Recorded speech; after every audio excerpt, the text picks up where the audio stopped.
excusez-moi, ce ne sont pas des critiques, mais des observations, C'est madame. hauteur. Moi, je ne suis pas une spécialiste de rien du tout. Moi, je suis juste un consommateur. Je suis juste une habitante de ce pays. Et vous êtes à la tête d'un grand syndicat. Vous l'avez choisi, on ne vous l'a pas imposé. Et comme toutes les personnes qui sont à la tête de mandats électifs, qu'ils soient syndicales ou politiques, moi, je demande des résultats. C'est pour ça que vous êtes là. Donc, vous nous dites que vous n'êtes pas spécialiste, mais vous êtes là en tout cas. Et ce n'est pas un petit syndicat, c'est un grand syndicat. Donc, moi, en tant que consommatrice et en tant qu'habitante de ce pays, je vous demande, madame, quelles actions et quels combats vous comptez mener sur le moyen terme et le long terme, et avec quelle temporalité?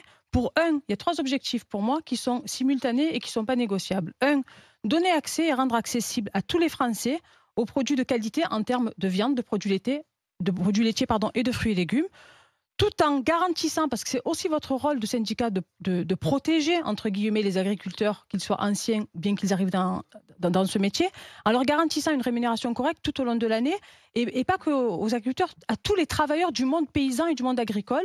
Et petit 3, tout en respectant les conditions de vie et d'abattage des animaux. Alors, Pour Madame moi, c'est Lambert. 3 conditions qui ne sont pas négociables et qui doivent aller ensemble et évoluer ensemble. Alors, Donc, Madame voilà. Lambert. Je vous remercie. Et puis ce propos est très cohérent. Et il ne faut pas dire que je suis simple consommatrice. Vous êtes une consommatrice.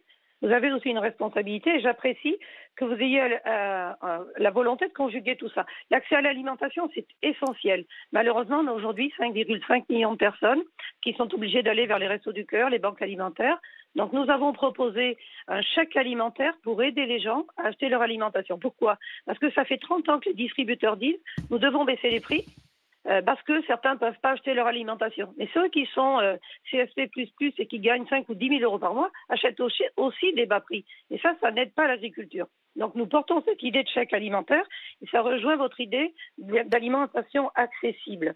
Garantir aussi qu'on va protéger les agriculteurs. On a milité pour une loi, la loi alimentation, qui vise à une juste rémunération des agriculteurs. Et si on a plus 3,1% sur la dernière année sur les prix payés aux agriculteurs, c'est bien parce que cette loi est là.